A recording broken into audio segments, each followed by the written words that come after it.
नमस्कार, मैं शीतल पी सिंह। सत्यहिंदी.com पर आप सभी मेहमानों का स्वागत है। हम लोग आज बातचीत कर रहे हैं पूर्व के एशिया की, जो सूरज से ज्यादा करीब है, जहां सबसे पहले सूरज की किरणें आती हैं। तो जापान से हमारे साथ संतोष पांडे हैं, जहां सबसे पहले आती हैं। फिर कोरिया से हमारे साथ राहुल है, और सिंगापुर से अनिल है। और इन सब लोगों को मेरे इस कार्यक्रम में प्रायोजित करने में मदद करने वाले समर हांगकांग से हैं। तो एक हम लोग बात करते हैं, भारत एक ऐसी स्थिति में है लगातार ही, क्योंकि अंग्रेजी हमें गुलामी से मिली थी, तो हमारी जो दुनिया है वो इंग्लैंड और अमेरिका में जाके खत्म हो जाती है। हम यूरोप के बहुत सारे देशों को नहीं जानते, और एशिया पूर्व के भी बहुत सारे इतने बड़े बड़े और इतने महान देशों को नाम सुनते हैं, लेकिन उनके बारे में बहुत कम जानते हैं। भारत में बहुत जरूरी है कि वो जापान को जाने, वो कोरिया को जाने। कोरिया को सिर्फ नाम से न जाने और उसकी सैमसंग नाम की कंपनी से न जाने, वो जाने कि वो देश क्या है और वहाँ क्या क्या होता है। और चीन को भी ज्यादा जाने, चीन को अलग तरह से जानते हैं। तो इस सबको जानना हमारे समाज के लिए जरूरी है, हितकर होगा मेरा ख्याल है। तो इसी क्रम में हम लोग तो आज बात कर रहे हैं कोरोना काल में, जिस समय सारी दुनिया में एक इस नई महामारी ने सबको, सारी अर्थव्यवस्थाओं को परेशान कर दिया है, काफी नुकसान किया है। मानवता के सामने एक नया चैलेंज है।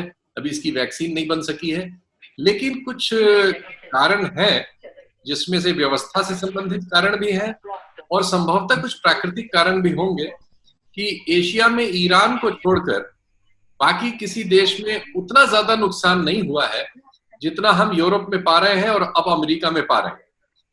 तो इसी बात को थोड़ा बहुत उन लोगों के अनुभव से, जो हमारे भारतीय मित्र इन देशों में हैं, और वो आपसे साझा करेंगे अपने अनुभव, और हम एक एक करके इनसे बातचीत करेंगे और समझेंगे। तो जापान पर एक छोटा सा वीडियो बना के कल संतोष भाई ने भेज दिया था रात में, तो उसको हम कार्यक्रम के शुरू में इस्तेमाल कर लेंगे जब इसको एडिट करेंगे। लेकिन आप लोगों से हम वहाँ के हालचाल समझना शुरू करेंगे एक एक करके। तो सबसे पहले दक्षिण कोरिया के उदाहरण को बहुत प्रसिद्धि मिली है दुनिया में, कि उन्होंने बहुत ज्यादा फास्ट टेस्टिंग की और कंट्रोल किया, और बहुत अच्छे रिजल्ट्स उनके आए। सिंगापुर, वैसे तो रिजल्ट सभी जगह के अच्छे हैं उत्तर पूर्व में। तो जरा सा दक्षिण कोरिया के बारे में बताइए। अगर दक्षिण कोरिया से राहुल आप बताइए कि वहाँ क्या हुआ ऐसा कि जिससे इतने अच्छे रिजल्ट्स वहाँ के हैं, और आपका क्या अनुभव है? आप कितने समय से वहाँ?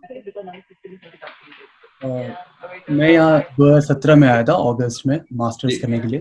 मुझे लगभग 2.5 साल हुए।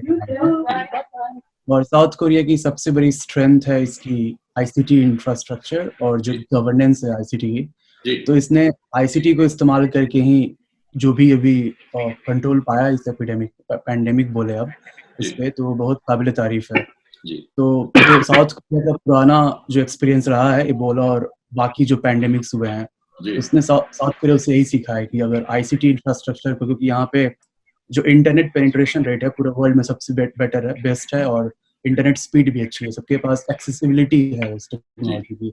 तो उसको कैसे एक्सप्लॉइट करना है, उसको गवर्नेंस में कैसे लाना है, और जो भी पॉलिसीज हैं या जो भी सरकार जो एक्सपेक्ट करती है, तो उसको कैसे उसके साथ संचालित करना है। तो एक चैनल है मोबाइल फोन और इंटरनेट सबसे बड़ा। तो गवर्नमेंट जो टेस्ट और ट्रैक का जो 3 T's का जो ऑब्जेक्टिव था, जिसे गवर्नमेंट ने काबू पाया, तो सबसे पहले जो भी वल्नरेबल एरियाज है जहाँ पे कम्युनिटी गैदरिंग होती है, जैसे स्कूल्स है, पब्स है, तो इन सबको गवर्नमेंट ने पहले बंद करा दिया था। और फिर कोई भी केस आती है तो सब किसी के पास एक इमरजेंसी अलर्ट मैसेज आता है। तो जब तक आप वो मैसेज देखते नहीं, आपका फोन वाइब्रेट होते रहता है। तो एक कंपल्सन होता है, आप उसको देखते हैं, और फिर उस ट्रैक दिखाता है कि जो बंदा जो इन्फेक्टेड है वो कहाँ कितने समय पे गया था। तो सरकार बाकियों को ये मैसेज करती है कि आप उन रूट्स को फॉलो ना करें, वहां ना जाएं, और जो इन्फेक्टेड है उसको क्वारंटीन करके उसका इलाज किया जाता है। तो ये सारी जो चीजें हैं, जो आईसीटी के माध्यम से एक इंडिविजुअल के पास करेक्ट इन्फॉर्मेशन और उनका एक मैप बना के उनको दिखाया जाता है कि यहाँ पे इतने इन्फेक्टेड बंदे हैं, तो आप उस रास्ते से जाइए। तो एक बहुत अच्छा इंफ्रास्ट्रक्चर तैयार किया गया है साउथ कोरिया में, उसी की बदौलत आज इतना सक्सेसफुल केस रहा है यहाँ पे। अनिल जी, आपसे जानना चाहेंगे हम कि सिंगापुर में क्या हुआ, और सिंगापुर में अभी आपका क्या अनुभव है और आप कितने समय से हैं वहां?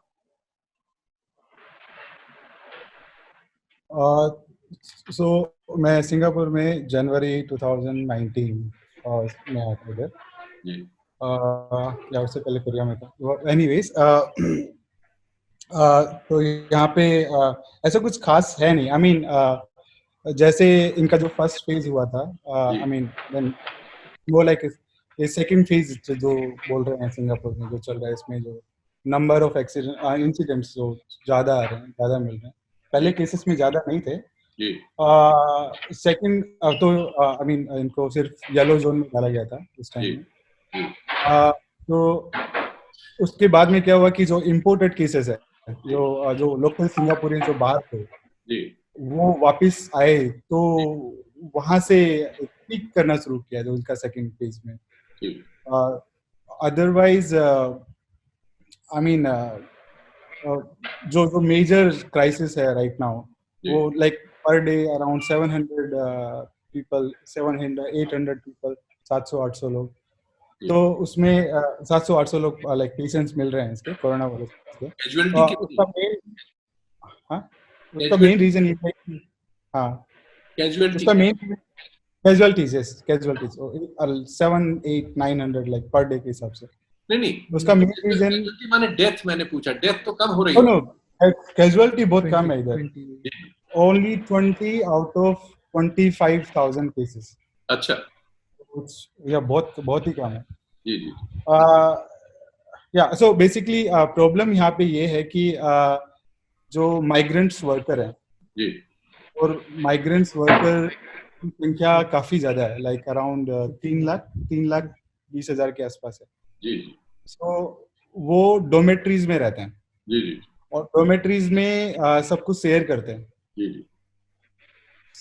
लाइक जो बात है किचन है और लिविंग स्पेसेस है, वो उसमें लाइक एक ही रूम में कुछ हो सकता है कि 15 लोग रह रहे हैं, और वो लाइक लो लेबर वर्कर्स हैं, वो रहते हैं।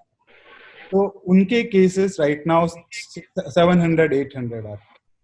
बाकी अगर उसको छोड़ दें, बिकॉज वो माइग्रेंट वर्कर्स हैं, अगर उसको छोड़ दें तो 3-4 लाइक बाकी इंटायर सिंगापुर में। तो बस गवर्नमेंट ने वही स्टेप किया है कि उसको उस एरिया को सील कर दिया है और उसमें ही टेस्टिंग काफी इम्प्रूव कर रहे हैं। उनका टारगेट ये भी है। अभी रिसेंटली एक मोबाइल व्हीकल चलाया था उन्होंने टेस्टिंग करने के लिए।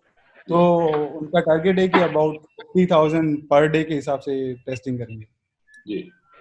तो बेसिकली एक डॉक्टर होगा, एक ड्राइवर होगा, एक मेंटेनर और होगा, और मोबाइल व्हीकल में जाएंगे और ग्लोव बॉक्स होता है, बाहर से कोई पेशेंट्स आएगा उसको वहां से सैंपल कलेक्ट करेंगे और उसको वैसे ही जाने देंगे। या उसकी फिर एक रजिस्ट्रेशन आईडी है, उसको रजिस्ट्रेशन आईडी में वो रजिस्टर करेंगे और उसको फिर छोड़ देंगे और आइसोलेशन के लिए भेज देंगे, बस इतना सा।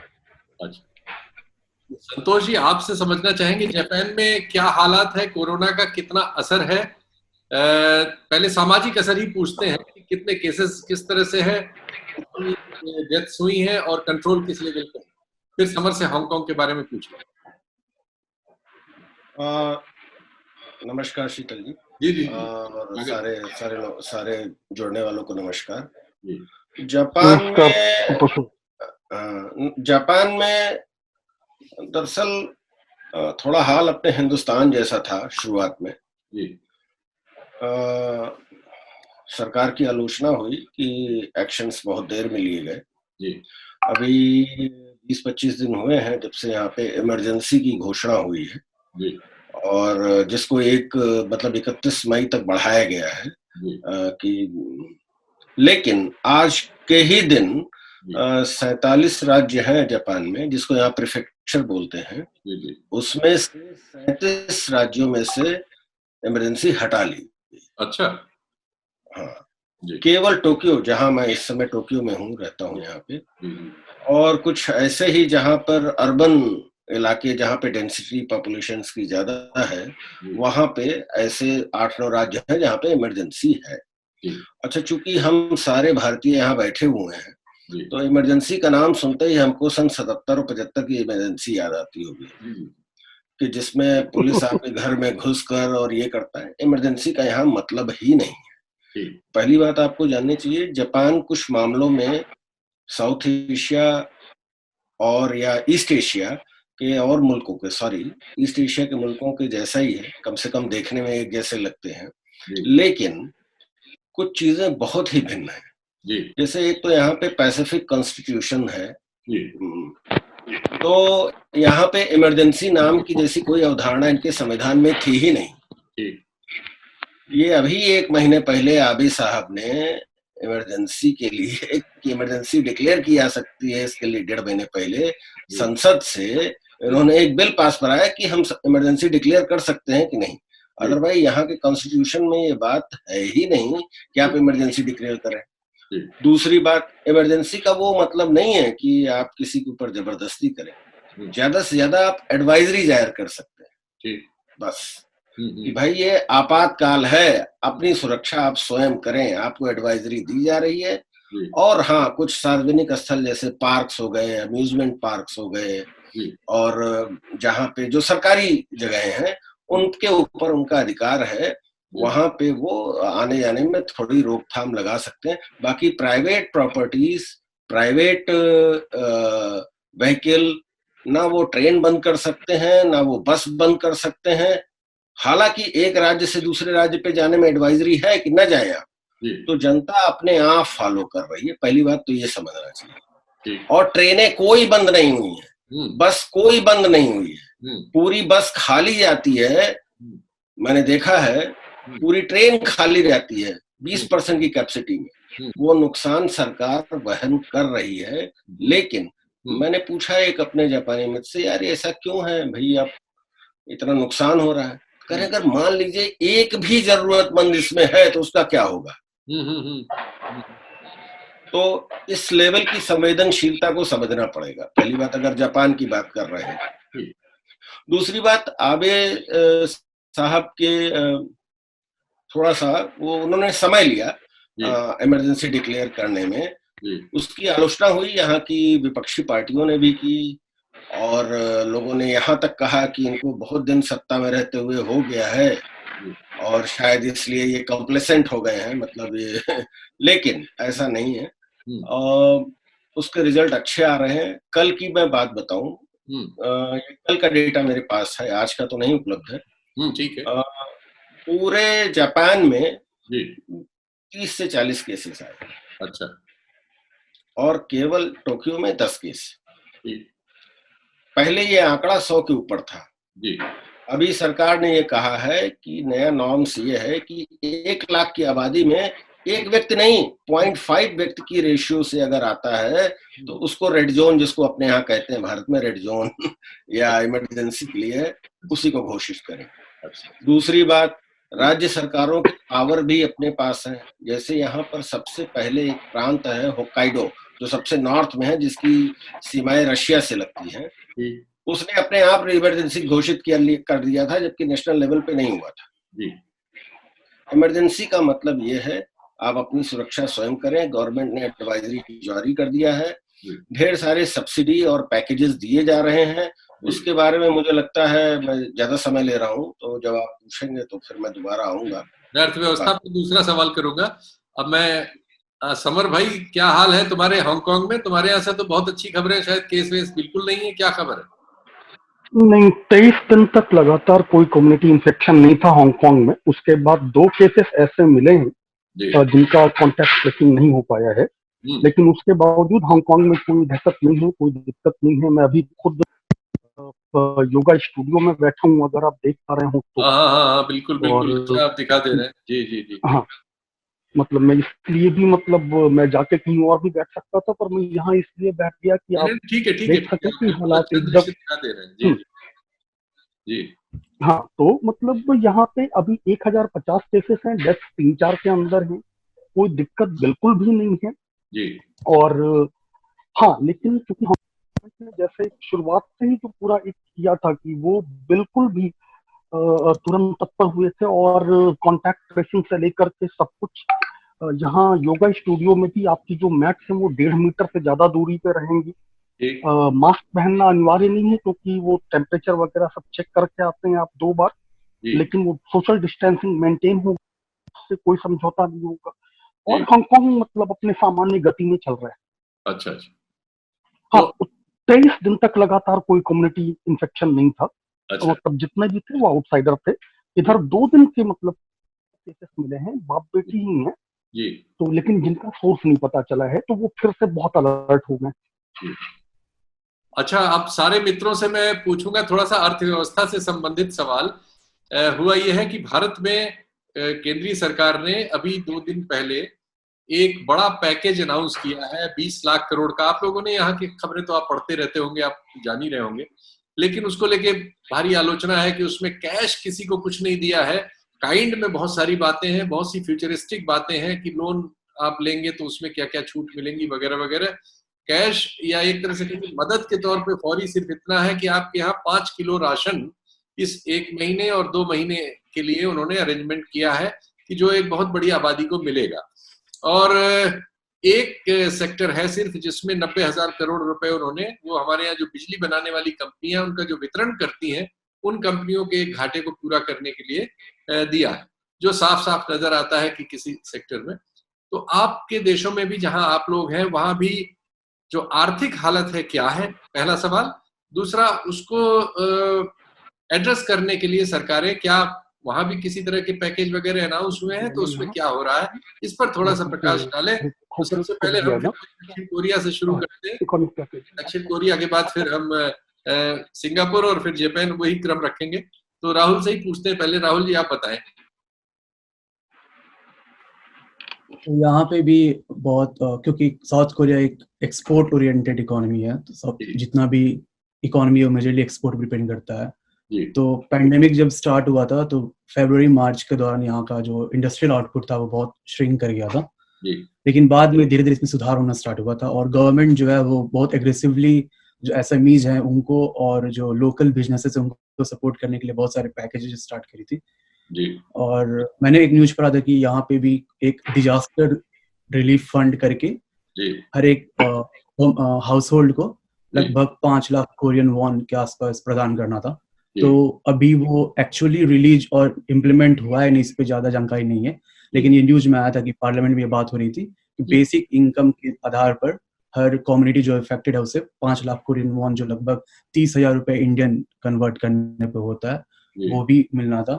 और भी अगर देखें तो सरकार जो है वो पब्लिक सेक्टर में, क्योंकि प्राइवेट सेक्टर में बहुत सारे जॉब लॉस हुए थे, तो पब्लिक सेक्टर में सप्लाई साइड में इन्वेस्ट करना था और डिमांड साइड में इन्वेस्ट करना था। तो गवर्नमेंट ने पब्लिक सेक्टर में लगभग 1.5 मिलियन जॉब्स क्रिएट करने का प्लान बनाया है।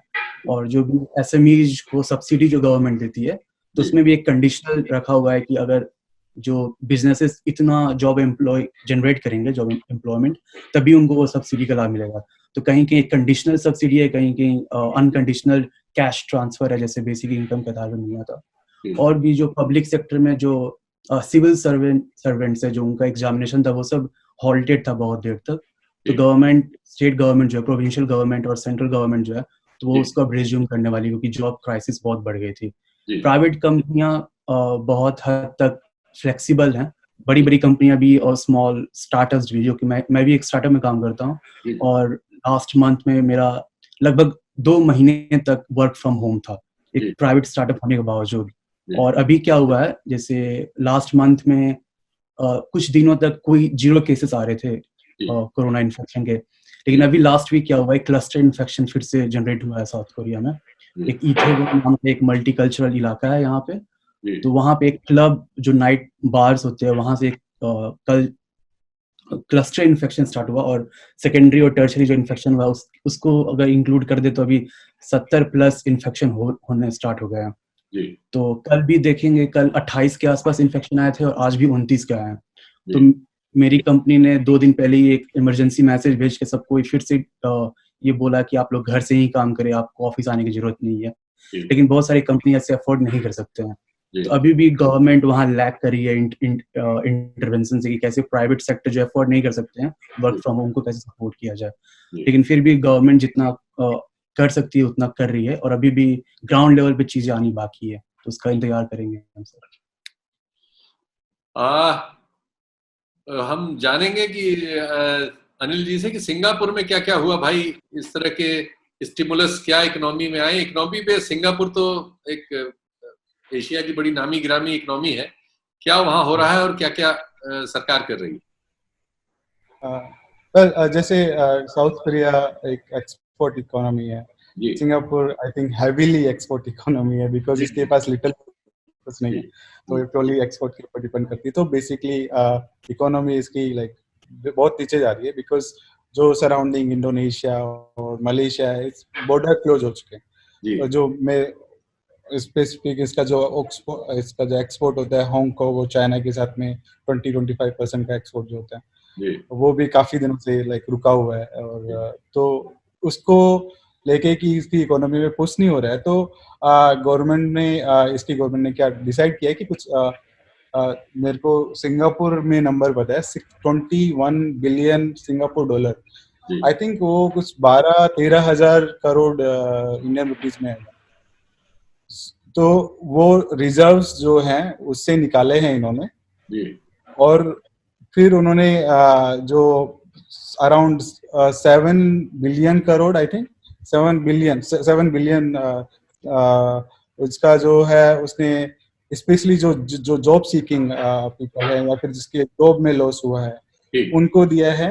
अभी रिसेंट अनाउंसमेंट शायद कल ही था या परसों था, उसमें +4 बिलियन और ऐड कर रहे हैं, जो स्पेसिफिकली जॉब जो लॉस कर चुके हैं या फिर उनको जिनको जो भरपाई करनी है, जिसको पैसे नहीं मिल पा रहे हैं उनको। उनके अलावा आई थिंक ये मनी उसमें भी इंक्लूड होती है जो कंपनीज जो लॉस कर चुकी हैं, और जो एम्प्लॉयज को स्पेसिफिकली जो बिकॉज जो main Singapore airline is one of the like hottest, I think is one of the named जो अच्छी एयरलाइन मानी जाती है, तो पूरी श्रिंक कर चुकी है। तो उन लाइक उस टाइप के जो सारे जो लॉसेस हैं वो उनमें इंक्लूडेड है, लाइक 11 बिलियन डॉलर में, सिंगापुर डॉलर।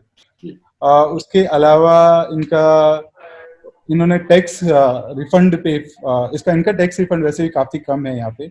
मैं आई थिंक मेरे को भी कुछ 1000 मिला, I think 1000 tax 1000 Singapore dollar का टैक्स का डिस्काउंट मिला था। तो सो अब बिकॉज इनका एक ही बार टैक्स सबमिट होता है, वो अभी मार्च के बाद में मई के लाइक मार्च अप्रैल में के टाइम में पूरे साल में पूरी इनकम आती है, बस एक ही बार टैक्स देना होता है। तो उनमें इन्होंने आई थिंक 2.5 मिलियन डॉलर का इनका टैक्स रिफंड दिया है। उसके अलावा 25 मिलियन डॉलर सिंगापुर डॉलर इन्होंने जो लोकल सिंगापुरियंस है, आई थिंक वो 600 सिंगापुर डॉलर पर पर्सन के हिसाब से इसने मनी डिस्ट्रीब्यूट किया, लाइक मनी अकाउंट में ट्रांसफर किया डायरेक्टली। आई थिंक मेरा ख्याल है ठीक है। तो संतोष जी से पूछते हैं जापान के बारे में, जापान की अर्थव्यवस्था की क्या हाल है और वहां सरकार लोगों को किस तरह से सपोर्ट कर रही है। संतोष जी। शीतल जी और मित्रों, आबेनॉमिक्स का नाम आपने सुना होगा आप सारे लोगों ने पहले ही। जी। आबेनॉमिक्स बेसिकली क्या है, एक तरह से मतलब वेलफेयर इकोनॉमी का एक हिस्सा भर, एक छोटा टुकड़ा है, उसको पूरा कह नहीं सकते कि आप जनता में फंड रिलीज करो, जनता पैसे खर्च करेगी, इकोनॉमी चलती रहेगी। दैट इज द एक सिंपल वर्ड, मतलब टर्मिनोलॉजी में मैं बात कर रहा हूँ। तो मैं बिग कॉर्पोरेट्स को यहाँ पे मुझे नहीं लगता है कि कोई राहत दी गई है। अच्छा। यहाँ पर पैसा दिया गया है जनता को और छोटे उद्यमियों को। उसमें 2 कैटेगरी है, एक है इंडिविजुअल्स। हर एक व्यक्ति को, वो केवल सिटीजन नहीं, रेजिडेंट, मतलब 27 अप्रैल की डेट पर जो आदमी जापान में है उसको, अगर मैं येन में तो पता नहीं समझ में आएगा, US डॉलर में बात कर लेता हूँ, लगभग 900 US डॉलर प्रति व्यक्ति सबको मिलने का वादा है। कई राज्यों में शुरू हो गया है, अभी धीरे धीरे हर जगह पहुंच रहा है। पहली बात तो ये है। क्योंकि यहाँ पर ढेर सारे जैसे अनऑर्गेनाइज सेक्टर है, जो कन्वीनियंस स्टोर में काम करते हैं, जो रेस्टोरेंट्स में काम करते हैं, जो जगह पे कोरोना के चक्कर में सब हो गए बंद, या उनकी सेल रिड्यूस हो गई या वो निकाले जा चुके हैं जी। तो उसमें विदाउट एनी डिस्क्रिमिनेशन कि whether you are a millionaire और आप कम पाते हो या ज्यादा पाते हो, सबको $900 के आसपास, 1 लाख येन, 1 लाख येन जो लगभग $900 के आसपास आता है, वो सबको देने की घोषणा की गई। ये इंडिविजुअल की बात हुई जी। उसके अलावा आप अपने मकान का किराया नहीं दे पा रहे हैं तो उसके लिए वार्ड ऑफिस में संपर्क करें जी। उसका टोल फ्री नंबर है और वो वार्ड लेवल पे संचालित है, वो राज्य स्तर पे संचालित नहीं है कि आपको बहुत ही लंबी चौड़ी ब्यूरोक्रेसी का सामना करें जी। आप स्टूडेंट है, आपको दिक्कत आ रही है, इंटरेस्ट फ्री लोन उनको अवेलेबल है जी। छोटे दुकानदारों को 10 मिलियन येन, लगभग 1 करोड़ येन, जो हिंदुस्तान के लगभग 60-70 लाख रुपए के बराबर होते हैं और $90,000 होते हैं, $80,000 होते हैं US डॉलर के हिसाब से, तो वो इंटरेस्ट फ्री लोन अवेलेबल है 7 सालों के लिए। बाकी अर्थव्यवस्था पे इसी तरह की ढेर सारी स्कीम्स उन्होंने निकाली है, मतलब हर स्तर पे। लेकिन मैंने अभी तक देखा नहीं, हो सकता है मेरी अज्ञानता हो, कि मैंने देखा नहीं कि कोई कॉन्ग्लोमेरेट हो या कोई बहुत ही अरबपति हो उसके लिए कोई स्कीम है। ऐसी कोई स्कीम नहीं। ये जो भी स्कीम्स है वो इंडिविजुअल्स के लिए है और छोटे उद्यमियों के लिए है। इंटरेस्ट फ्री लोन 7 वर्षों के लिए, कैश हर इंडिविजुअल को। उसमें ये नहीं देखा गया है कि आप सिटीजन है या नहीं है। आपको जापान में रहना भर आप उसके इनके जो फैमिली रजिस्टर अगर है, अगर आप है वहां पे, भले ही आपका 1 साल का वीजा है और फैमिली रजिस्टर आपको अनिवार्य है यहाँ पे, तो अगर है हर सदस्य को मिलेगी। अगर आपके घर में 27 अप्रैल के पहले कोई बच्चा पैदा हो गया है उसको भी 1 लाख येन मिलेगा। 26 अप्रैल को पैदा हुए बच्चे को भी 1 लाख येन मिलेगा जी। और जो एम्प्लॉइज, जो फर्म्स जिनके यहाँ रिड्यूस सेल है या जिनको अपना धंधा बंद करना पड़ा है, उनको इंटरेस्ट फ्री लोन 7 वर्षों के लिए और इसी तरह की ढेर सारी सुविधाएं दी गई हैं। तो ये आबे ऑन इकोनॉमिक्स का एक एक्सटेंशन मैं मानता हूँ इसको, कि भाई लोगों के पास पैसा आएगा, उसको खर्च करेंगे, इकोनॉमी फिर रोटेट होगी। हालांकि स्थिति अभी कम से कम छोटे स्तर पे रेस्टोरेंट्स, ट्रैवल इंडस्ट्री, स्वास्थ्य, स्पोर्ट्स इंडस्ट्री, इनकी हालत बहुत खराब है। मुझे लगता है ये सारे देशों में खराब होगी, लेकिन ये पूरी तरह से क्योंकि आदमी सेल्फ क्वारंटाइन है यहाँ पे। सरकार नहीं कह रही कि आप कुछ न जाए दुकान पे, न दुकान बंद करने के लिए भी कहा है, लेकिन आदमी दुकान पे जाएगा नहीं। तो ये स्थिति खासकर hospitality industry, hotel industry, restaurant, इन सब की हालत खराब है। सरकार पैकेज लेके आ रही है और मेरे ख्याल से जो अनुमान लोगों ने लगाया है कि 13 ट्रिलियन येन का ये पैकेज दिया है और ये वास्तविक है क्योंकि लोगों के घर में पहुंचना शुरू हो चुका है। और उसके साथ साथ एक चलते चलते बता दूं, एक टोकन सिंबॉलिक वो है, हर आदमी को, हर हाउस होल्ड को 2 मास्क दिए जा रहे हैं वॉशेबल जी। वो मेरे घर में भी कल पहुंच गया था, अभी मेरे पास यहाँ पे रखा नहीं तो मैं तस्वीर दिखाता। तो ये है, अर्थव्यवस्था तो ठीक है नहीं, कहीं पे नहीं है, लेकिन जापान कारों के, मतलब यहाँ पे ये ऐसा माना जाता है कि 7 कंपनियां जापान को चला रही हैं। मैं थोड़ा क्रिटिसिज्म के मोड में हूँ। कहा जाता है कि 7 big car manufacturers are running the Japan, लेकिन मुझे नहीं लगता है कि उनके लिए कोई सब्सिडी या कोई राहत है। ये सारी राहत इंडिविजुअल्स और छोटे उद्यमियों के लिए जी। यही मुझे लगता है यहाँ तक। तो अब लास्ट में समर, तुम बताओ भाई, तुम्हारे यहाँ क्या हो रहा है? हांगकांग की अर्थव्यवस्था बहुत ट्रिकी अर्थव्यवस्था है, बाकी मतलब जापान, कोरिया वगैरह से भी, क्योंकि हांगकांग बहुत कैश सरप्लस देश है जी मतलब वो रीजन है। तो जैसे पिछले साल हांगकांग ने अपने सारे प्रेसिडेंट, जब कोई कोविड नहीं था तब भी 4000 HKD बांट दिया था ऐसे ही। हांगकांग बिना मेरिट टेस्ट किए मतलब पहले से ही वो दे रहा था कि अगर आप महीने में $400 हांगकांग डॉलर से ज्यादा आपका ट्रैवल पे खर्चा होता है तो उसका 25% वापस कर जी।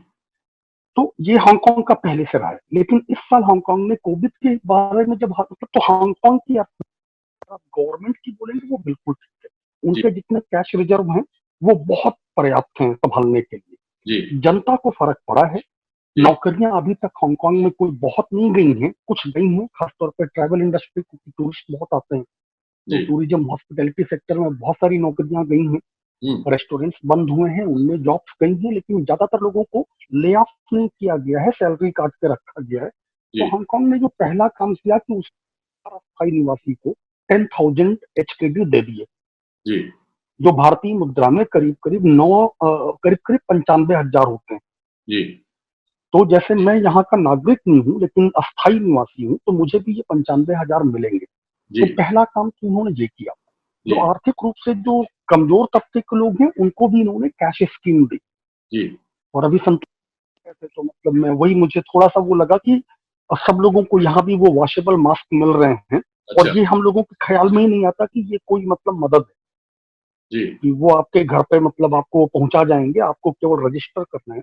इससे भी जो बड़ा काम इन्होंने किया कि जो छोटे छोटे बिजनेसेस हैं, तो हांगकांग में जो भी कंपनी EPF भर रही थी, प्रोविडेंट फंड भर रही थी और उसमें अपना एम्प्लॉय का हिस्सा भर रही थी, उन सारे लोगों को अगले 4 महीने तक हांगकांग सरकार अप टू $9,000 पर मंथ देगी, $9,000। तो जैसे अगर किसी की सैलरी 20,000 रही हो तो उसे 20 तो नहीं देगी, लेकिन अगर उसका जो PF है वो 2,000 था तो वो उसको 6,000 करके देगी।